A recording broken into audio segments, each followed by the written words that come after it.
Welcome into the Invest Well Show. I'm your host, Michael Wall. We got a great series that we're lining up for you. It's actually a two-part series. The first part is about debt, good debt versus bad debt. There's a lot of conversation out there about debt. Is it good? Is it bad? We got an expert joining us, part one. Part two coming up, we're going to talk about different mortgage structures and different ways and types of loans that you can get. So you're not going to want to miss this. Great series, all starting now on the Invest Well Show.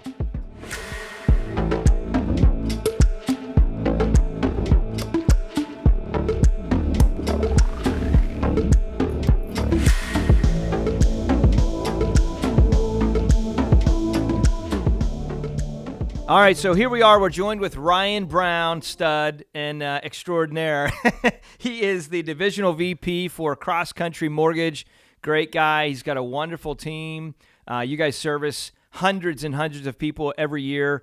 And so we want to start out with this segment talking about the idea of good debt and versus bad debt. First off, Ryan, thanks for taking a few moments and joining us. Absolutely. Thanks for having me. Yeah, and listen, guys, as we kind of unpack this, I wanted to really hit this head on. You know, with the Invest Well Show, a lot of times our conversations or my conversation is about things around the investment structure, platform and world, really, like understanding your risk and protecting your portfolio, and good debt versus bad debt is kind of a new or different conversation. But I wanted to have it because I believe there's a lot of you out there that are listening to this that have heard for years and years and years from many sources that all debt is bad.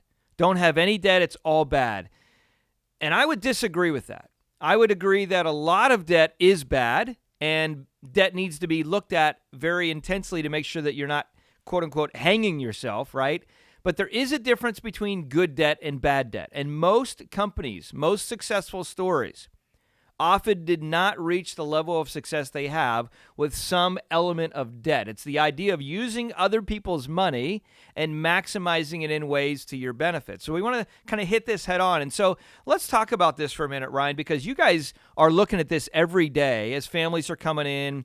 Primarily, they're looking to buy homes. They're looking to, kind of maybe purchase one of their biggest purchases they've ever experienced in their lifetime to this date. So what is your lens and what is your thought when it comes to good debt versus bad debt? Well, I think good debt is, debt that's on an appreciating asset, an asset that goes up in value. Bad debt is on a depreciating asset, like a car. So we're mortgage lenders, and that's what we do, is we lend on appreciating assets, which is real estate. And to your point, without good debt, a lot of people wouldn't even be able to achieve the dream of homeownership and create an equity position for themselves. Yeah. And so when you take a look at that, so you're in a place where you say, okay, somebody comes in and they say, okay, I feel like I'm upside down. I feel like I'm financially upside down, and I've gone through some of these courses and just completely get out of debt and all this kind of stuff. And by the way, a little side note here. Okay, I'm not saying that there's disadvantage to some of that training and teaching. You've heard a lot of it out there. Cut up your credit cards and pay off all your debt and all that kind of stuff. There's nothing wrong with being fiscally responsible. There's nothing wrong with understanding what is good and bad. And remember what Ryan just said here. And Ryan, you talked about the idea of bad debt being a depreciable asset. So you go buy a vehicle, unless it's right now, right? You put a couple thousand miles on it, you might still be able to sell it for the same price. Here we are in 2022 because supply and demand and the cost of goods and services are way up. But in general markets, an automotive vehicle is a depreciating asset, right? Going out and getting into debt to buy a cell phone, or getting into debt to buy an iPad, or getting into debt to buy your couch is not a good idea, right? These things are not going to go up in value unless you're buying an antique Ferrari that's probably going to grow in value over time. But typically when people are buying automobiles, they're not growing. So when people come to you, they're asking this question, and you've seen hundreds of people over the years. How do you kind of help realign their minds in saying, okay, wait, let's think about this a little bit differently when we look at debt, good and bad? Absolutely. So there's a couple different ways to look at it. So if somebody does not own a home, and they're coming and they want to purchase a home, but we look at the entire financial picture and they have a lot of debt, maybe they don't qualify, maybe they do qualify. We take a look at the entire picture to see, okay, what kind of debts do you have, and how can we realign or restructure that debt? We just had a client the other day who was doing, a lot of people want to do 20% down on a property. That's what their parents have told them. That's what they've thought they had to do. But sometimes what we can do is do less down and use that additional down payment if they have it to pay off or restructure their other debt. So let's talk about that a little bit, restructuring other debt. And this is where, if you do have debt, so if you're listening to this show right now and you're in a place where you're like, okay, I have a mortgage. Yeah. I have a car loan. Yes. Which, by the way, if you are a business owner, this is kind of for another side topic, but if you're a business owner, one of the things that you have to understand is having debt sometimes can be of value, potentially, because you can deduct certain things. So as an example, if you have a vehicle, and you lease your car, you can deduct all of that on your taxes in the given year. You can deduct your taxes and your insurance or whatever. Whereas if you buy that vehicle, you get to depreciate some of it over time. So, looking at how that works actually makes a lot of sense. But let's go back to that example, Ryan, because I think it's important to think through, somebody coming in and they're saying, okay, I want to buy a home and I have some credit card debt and I have some of these other things. You talked about restructuring, and I don't think people think about restructuring their debt often. They just say, I got a credit card with Discover, and I got a credit card with MasterCard, and I got a credit card with whatever, and I got this debt, and I'm paying 15, 20, 25% interest every year, which is crazy. So again, another side note here, if you are undisciplined, what we're not suggesting here, what Ryan and I are not suggesting, is that you go out and get yourself into a bunch of debt on the credit card side or whatever, and then go keep remortgaging it or restructuring it to some capacity so you can maximize it to your benefit. You need to get control of your life. You need to make sure that you're not spending above and beyond your means. If you're making $100,000 a year, don't spend $150,000. If you're making $50,000, don't spend $70,000. Right? Make sure you're living beneath your means and you're paying off your debts as much as possible. But while you're going down that road of paying debt off and getting fiscally responsible, I think restructuring makes a lot of sense. So let's jump in specifically and talk about that, Ryan. So somebody comes in. Let's just create a scenario. Maybe somebody comes in and it's a husband and wife, and they're making $100,000 or $120,000 a year collectively. They're both making $60,000 a year. They're coming in, they connect with you, they say, hey, we want to buy a house. They found a house for, I don't know, $600,000 or $700,000, whatever the number is. They also have 2 credit cards, and one credit card has $10,000, the other credit card has $15,000. And then they have a car loan for $40,000. So now they're coming into you, and they want to buy a home, and they've been in a situation, they do have some savings, they can put some money down. Let's talk about what that restructuring looks like. Yeah, so one of the options would be, instead of doing 20% down, maybe we do 15% down, and we use a tool called lender-paid mortgage insurance, because anytime you don't put 20% down in your loan, you're required to take out an insurance policy, or the lender is, that insures the lender for default. It's called mortgage insurance, PMI, you've heard of it. Yep. But when you do 15% down and you have a good credit score, the cost of the mortgage insurance is very small. And what we can do is we could prepay it up front. So you just have a little bit larger closing costs, usually $1,500. But what we could do is we can mortgage more, utilize that additional 5% to cover your debt. So if you run the P&L, you're going to see their overall monthly payments dropping because they're paying off the debt and restructuring, and they're going into tax advantage debt at a low interest rate, fixed for 30 years. So you covered a lot of things here. Let's start first with the PMI, which is the mortgage insurance, right? So a lot of times lenders are in a place, you're saying, where often a traditional bank or whatever it may be is typically going to say, we want to see 20% down. Is that what I'm hearing you say? Mm-hmm. Oftentimes, right? Yep. Okay. So what you're saying is maybe if they have decent credit, what is decent credit in your opinion? A credit score of what? Like over 700. Okay, so if you got a credit score of over 700, you got pretty good credit, maybe it makes sense to say, let's get 15% down. So if you're buying a $700,000 house, 10% is $70,000, 15% would be $105,000, right?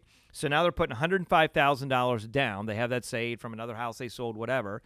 And they're in a place where the other 5%, they use that to do what? To pay off their debt. Pay off maybe a credit card or two. So let's talk about the advantage of that, because you talked also about the idea of tax advantaged interest. Yep. Let's unpack that a little bit. So the benefit of mortgage interest on your home versus having interest on a credit card, what's really the difference for folks out there listening? So you can itemize it, so you can write it off on your taxes. What does that mean? Somebody says, I hear write it off. What does that simply mean to somebody? Yeah, so what you can do is at the end of the year, you're going to get a form that'll show how much interest you paid on the mortgage, And that form you'll give to your CPA, and you can itemize that to reduce your taxes. Okay, so if somebody's in a place where they've paid, just to make sure there's clarity here, let's say you're in a place, you have a mortgage, right? And your mortgage at the end of the year, the interest that you've paid on the loan. So a $700,000 loan, just as an example, 30-year fixed, the payment's going to be roughly what? Maybe $3,000, $3,500. Okay, so let's just use an even number. This may be wrong. By the way, this is all hypothetical. But let's just say it's $3,000. Depends on what the interest rate is and a lot of other factors. But let's say it's $3,000. Well, out of that $3,000, how much of that would you say is interest? Like if you're in a 30-year fix, 30-year probably the majority of it. So let's just say like maybe $2,300, $2,400. Okay, and if they're in a 15-year fix, it's going to be the opposite. Okay, so much less is going to be interest. But just as an example, that interest by the bank is oftentimes earned up front on your 30-year loan. You need to know that, right? So that way, the more money you put down on your principal, obviously, the more beneficial and off you are long term. But that interest that you're paying, you can deduct on your taxes. So if you ended up paying $20,000 in that year in interest, you would be able to pull that right off of your tax return. So if your income was $120,000, technically you would only have to pay taxes on $97,000 or whatever it is, because your income is being reduced by the interest. Is that correct? Yep. Now, if you have a credit card, again, I just want to clarify this for everybody. If you have a credit card, Ryan, and they're in a place where they're paying, they got $15,000, $20,000 of debt, and they're paying, $3,000, $4,000 a year in interest, is that interest deductible? Nope. It's not, right? Yep. And so because of that, that's why you're talking about the restructuring. Exactly. Yep. Okay, so the idea is take the interest from the credit card and pay it off with the mortgage, and that allows the ability for that interest to now be deductible, and you get to reduce your taxes instead of paying interest that you can't. So think about it like this, guys. If you're in a place where you have $120,000 a year income and you have $4,000 of interest on your credit card, you have to pay that interest, and you don't get any tax benefit from it. Whereas if you had that same $4,000 that you were paying technically in interest as a mortgage, you could deduct that from your income. It's a big deal. Yeah, so if you think about it, if you're at that tax bracket, using just rough numbers, you'd have to make maybe $6,500 to net $3,000 just to pay the interest on the credit cards. Yeah. So you got to make more money to pay the interest on the credit cards off. What's maybe one other thing, just with some time left here, Ryan, that you see as people come in, that's kind of a big no they're doing, and you're like, everybody's situation is a little bit different, but you're saying, man, this is something we need to be intentional about, to pay attention and really look at, to make sure that we're structuring that debt stack correctly. Is there anything else out there that you see that you're like, this is a common thing, Mike, we see? Well, I would say one thing that we've seen be a big advantage to people is by doing a restructuring of their mortgage. If they have a current mortgage, since values have gone up so much, like in Palm Beach County, we're over 20%, nationwide 14%. So the value of the home when you purchased it has gone up so much. There's a lot more equity there. Yeah. Obviously, the equity is idle. You're not earning interest on it. It's just there. Yeah. So what you can do is you can restructure your mortgage. Yeah. And pay off debt. We just had a client that we closed last week. His home went up $200,000 from what he bought. He bought it for $400,000, or he built it for $400,000. It's now worth, say, $600,000. Yeah. They're both teachers, make modest salaries, but they had a lot of debt. They had about $40,000-$50,000 in credit card debt. Wow. So we restructured the mortgage. It saved him $1,500 a month in cash flow. Wow. So their mortgage went up a little bit. Yeah. But the payments on all the credit cards were gone Altogether. So now they're taking the $1,500. If they were smart, and this is what I've coached them to do, but if they're smart, they'll take that $1,500 and invest it. Yeah. And then the power of compound interest. Absolutely. Okay, so that's really, that's huge. So just to make sure that I'm hearing you correctly, so they took advantage of the equity, the increased value in their home. And by the way, wherever you are in the country, if you're in other parts of the world, I apologize. We're talking about the U.S. here for a minute. But if you're in other parts of the country in the U.S., you've probably seen increase in valuation of your home. And what Ryan's saying here is, even though rates have risen a little bit, they're still relatively low right now, right? As we're shooting this, it's February 22nd, 2022, and rates are still, for the most part, pretty low. Take advantage of that increased equity, pay off some debt, get that non-friendly, non-tax friendly debt, right, and get it over to the tax friendly side. And then be a little bit wiser with your mindset to say, now we take this difference, as you're saying with these teachers, that $1,500 a month, and save it. That's a great idea. Yep. And so, I think that's something that people just don't think about. Why are people not paying attention to this? They're just doing what they're doing. Is their life so busy? I mean, is that the challenge, you think, that they're just not thinking about, okay, let me rethink how I'm doing this? Well, I think the mindset out there is you want to pay your house down to zero. Yeah. I mean, that's what their parents have told them. I mean, my grandfather lived through the his father lost his home in the Great Depression. Yeah. So when he built his house for $15,000, he paid it off in 2 years. Yeah. And so when my parents bought their house, they paid it off in 5 or 6 years. Yeah. And so, it's been pushed down through generations. Yeah. But I think it's smart to look at your overall financial picture. Yeah. If you have debts, restructuring the equity to cover that debt. Yeah. And that's how you can build wealth. Yeah. Because the average American has like no savings or very little savings. Yeah, it's a big deal. So it really does lead into the idea of efficiently building wealth. We're going to talk next time about uncovering the different types of loans. That's part 2. You've heard of the 7-1 arm, the 10-1 arm, the 500-to-1 arm. I'm kidding, that doesn't exist. Maybe your arm's bigger than my arm. I don't know. But at the end of the day, we're going to talk about different arms. We're going to talk about 30-year fix versus 15-year fix. These are all things that as Americans today, buying homes, buying properties, we're all running through and going through. And I got to tell you, there's some big pitfalls that you may be intentionally, unknowingly, unfortunately, walking into if you're not prepared, if you don't have the correct type of loan as we move into some interest rate hikes, interest rate changes.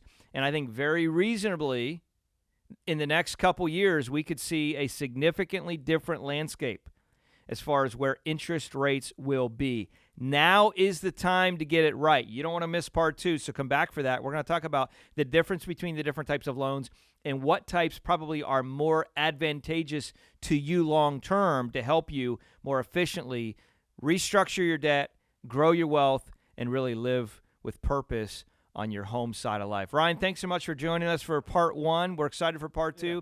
And guys, by the way, this is a conversation not often had because sometimes people are hearing things out there about debt. They don't really think about good debt versus bad debt. People can financially feel like crippled, right? Because they're like, I got all this struck, and they don't really know what to do. They don't have a plan. So I want to challenge you to share this show with someone that needs to hear it. Share it with someone that needs to hear it socially. On your cell phone, you got 3 or 4, 5, 6 people, however you're listening to this, via podcast, Apple, Spotify, Google Play, whatever it may be. Share the show, YouTube, or just have them go to investwellshow.com is always the best. You can download the white paper that's included in the show as well. And as always, my desire is to help you live on purpose so you can live with purpose. Be blessed. Talk to you next show. Keep in mind, the information shared on this show is not to be considered investment advisory advice. For specific recommendations based on your situation, make sure you reach out to a professional, whether it be financial, accounting, tax, attorney, or whatever you may need to help you find the information necessary to make good decisions.